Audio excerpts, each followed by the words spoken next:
بسم اللہ الرحمن الرحیم۔ اللہ سے امید ہے کہ عربی سیکھنے والے حضرات اور دوست اچھے اور خیریت سے ہوں گے۔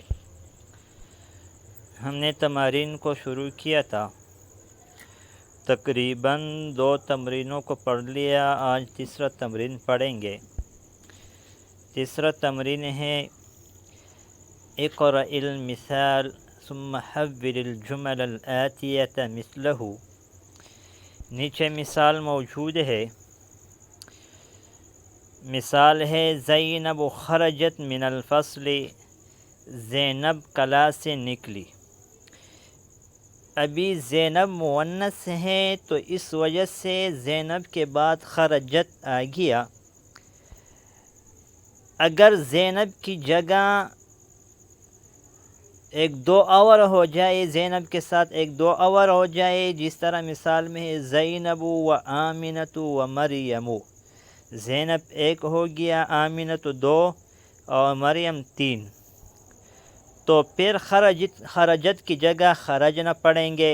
جس طرح مثال میں ہے زینب و آمنۃ و مریم خرجن من الفصل، زینب اور آمنہ اور مریم کلاس سے نکلی۔ خرجت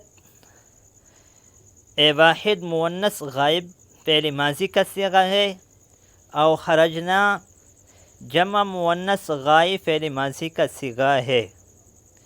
المدرسۃ ذهبت الی الفصل، استانی کلاس کو گئی۔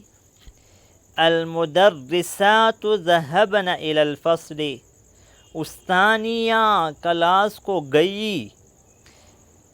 پہلے المدرس ذهبت الی الفصل میں المدرس واحدہ تھا تو اس وجہ سے ذهبت لایا گیا، اور دوسری طرف جو خالی جگہ ہے اس میں ہم نے کہا المدرسات جمع پڑھ لیا تو اس وجہ سے ذهبنا پڑھ لیا۔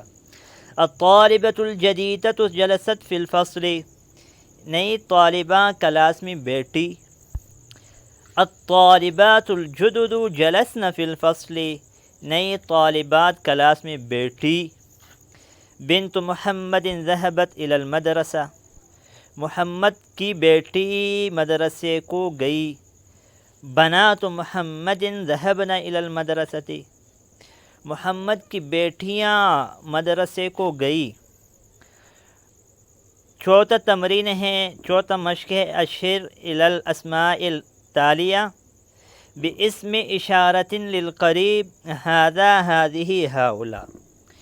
یہاں پر ھذا ھذہ ھؤلاء کا تمرین کرنا ہے۔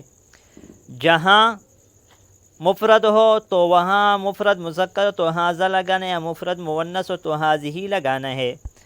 اگر جمع ہو مذکر ہو یا مؤنث ہو تو ھؤلاء لگانا ہے۔ جیسے پہلا جملہ ہے ھذا اخی، ھذہ اختی، ھؤلاء رجال، ھؤلاء مدرسون، ھؤلاء طالبات، ھذہ امی، ھذا ابی، ھذہ طالبۃ، ھؤلاء طبیبات، ھؤلاء تجار۔ آج اس سبق پر اکتفا کریں گے، آئندہ ویڈیو میں ملیں گے۔ جو ساتھی اس چینل پر نئے ہو اس سے گزارش ہے کہ اس چینل کو سبسکرائب کرے اور لائک کرے، اور کمنٹ میں اپنے رائے کا اظہار ضرور فرمانا۔ جزاکم اللہ خیرا۔ السلام علیکم ورحمۃ اللہ وبرکاتہ۔